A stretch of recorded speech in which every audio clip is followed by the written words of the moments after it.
Hey guys, welcome to my YouTube channel life high education. तो जैसा कि आप सभी जानते हैं कि आज की आरआरबी क्लर्क की सेकंड और थर्ड शिफ्ट ओवर हो चुकी है। तो हम जानेंगे कि इन दोनों शिफ्ट्स में क्या क्या चेंजेस आए और कैसे कैसे क्वेश्चंस आए, ताकि आगे आने वाली शिफ्ट्स में जो बच्चे अपियर होने वाले हैं उन्हें कुछ इससे हेल्प मिल सके। तो सबसे पहले हम बात करेंगे रीजनिंग की। रीजनिंग की जो सेकंड शिफ्ट थी, उसमें एक आई थी मंथ बेस्ड पजल, जिसमें 3 मंथ्स गिवन थे और 2 डेट्स गिवन थी। इसके थे 5 क्वेश्चंस। इसके बाद एक आई थी सर्कुलर पजल, जिसमें 7 मेंबर्स थे, सभी इनसाइट्स देख रहे थे और काफ़ी इजी पजल थी। इसके भी 5 क्वेश्चंस आए थे। अब एक थोड़ा ट्रिकी पजल आई थी, वो थी ऑर्डर वाली पजल।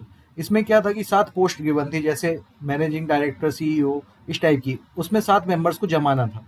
ये थोड़ा सा उलझाने वाली पजल थी। तो इसके भी थे 5 क्वेश्चन। इनइक्वालिटी काफ़ी इजी थी, इसके भी 5 क्वेश्चंस थे। और सिलॉग्स के जो ओनली और फ्यू वाले कॉन्सेप्ट्स पे ही कंटिन्यू क्वेश्चन पूछे जा रहे हैं। तो इसके भी 5 क्वेश्चंस आए थे, जिसमें से 3 क्वेश्चंस अराउंड ओनली और फ्यू में थे और 2 क्वेश्चंस डायरेक्ट थे, मतलब इजी थे। इसके बाद आई थी अल्फा न्यूमेरिक सीरीज, जो मिक्स सीरीज रहती हैं, उसके 3 क्वेश्चंस थे।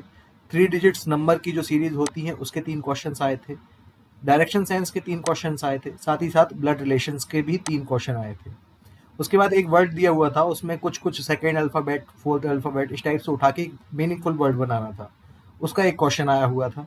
एक ऑड वन आउट आया हुआ था।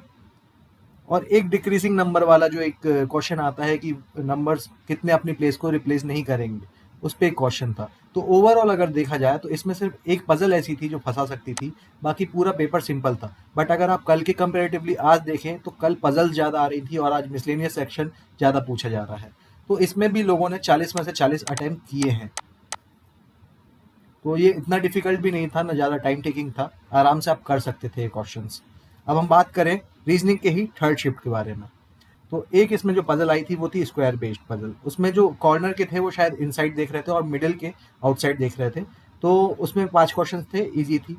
एक पजल आई थी 7 फ्लोर वाली, मतलब 7 मेंबर्स को फ्लोर में अरेंज करना था, 7 ही फ्लोर गिवन थे। ये भी इजी पजल थी, इसके 5 क्वेश्चन थे। एक सर्कुलर आई थी, सभी अंदर देख रहे थे, इनसाइड वाली थी। इसके भी 5 क्वेश्चन थे, ये भी इजी थी। इनइक्वालिटी आई थी, 5 क्वेश्चन, ये भी इजी। अगेन सिलॉग्स में ओनली और फ्यू के कॉन्सेप्ट्स में ही क्वेश्चन आए थे। तो ये इसके भी 5 क्वेश्चन थे और ये भी काफ़ी इजी था, मतलब ड्यूरेबल था, आप कर सकते थे। इसके अलावा जो 10 क्वेश्चन थे वो अल्फा न्यूमेरिक सीरीज, मतलब उसमें इंक्लूडेड था जो ये अल्फ़ाबेट, नंबर और सिंबल वाले क्वेश्चंस होते हैं, वो इंक्लूड था। साथ ही साथ जो इसके पेयरिंग वाले क्वेश्चंस होते हैं, 3-3 पेयर के, वो इंक्लूड था। तो इसके थे 10 क्वेश्चन। इसके अलावा थे डायरेक्शन के 3 क्वेश्चन, इजी थे ये भी। एक ऑड वन आउट था और एक मीनिंगफुल वर्ड वाला क्वेश्चन था। तो ये भी काफ़ी इजी पेपर गया है। रीजनिंग तो हर शिफ्ट में ही इजी आ रही है, इसमें भी लोगों ने 40 में से 40 अटेम्प्ट किए हैं, काफ़ी लोगों ने किए हैं।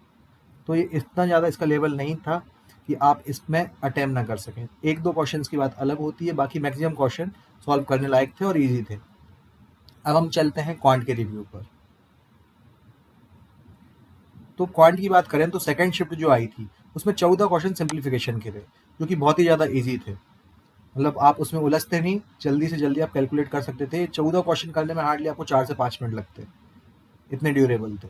साथ ही साथ जो नंबर सीरीज आई थी वो थी रॉन्ग नंबर सीरीज।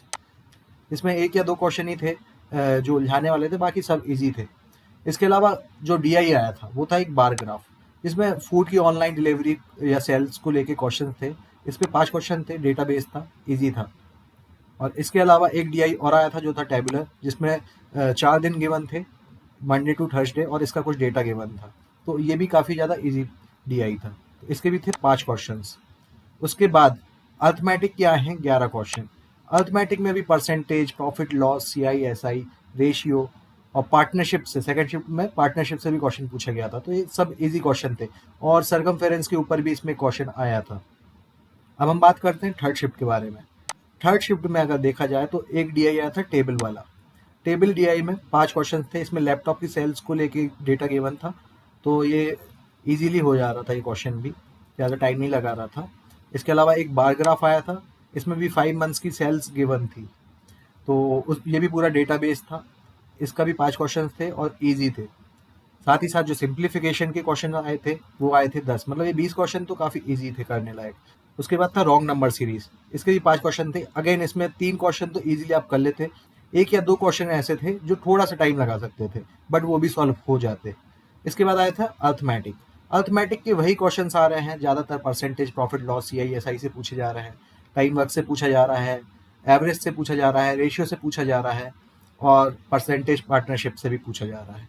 तो ओवरऑल अगर पेपर का लेवल देखा जाए तो लोगों ने इसमें 35 से 40 के बीच किया है, क्वांट में भी, दोनों शिफ्ट्स में। अगर हम सेव अटेम्प्ट की बात करें तो जिन्होंने 70 से 75 के बीच 100% एक्यूरेसी से अटेम्प्ट किया है, उनका 100% पेपर निकल जाएगा, क्योंकि पेपर काफ़ी ईजी आ रहा है और 100% एक्यूरेसी है तो आपको नॉर्मलाइजेशन के मार्क्स भी मिलेंगे, जिससे आपके मार्क्स बढ़ेंगे। और state wise cut off depend करता है, हर स्टेट का ज़्यादा कट ऑफ नहीं जाता, तो निराश होने की ज़रूरत नहीं है। साथ ही साथ जिनके इससे थोड़े बहुत कम है 70 से क्वेश्चन, उनके भी नॉर्मलाइजेशन से बढ़ जाएंगे अगर उनके 100% एक्यूरेट हैं तो ये था रिव्यू सेकेंड और थर्ड शिफ्ट का। मिलते हैं नेक्स्ट वीडियो में। Thank you.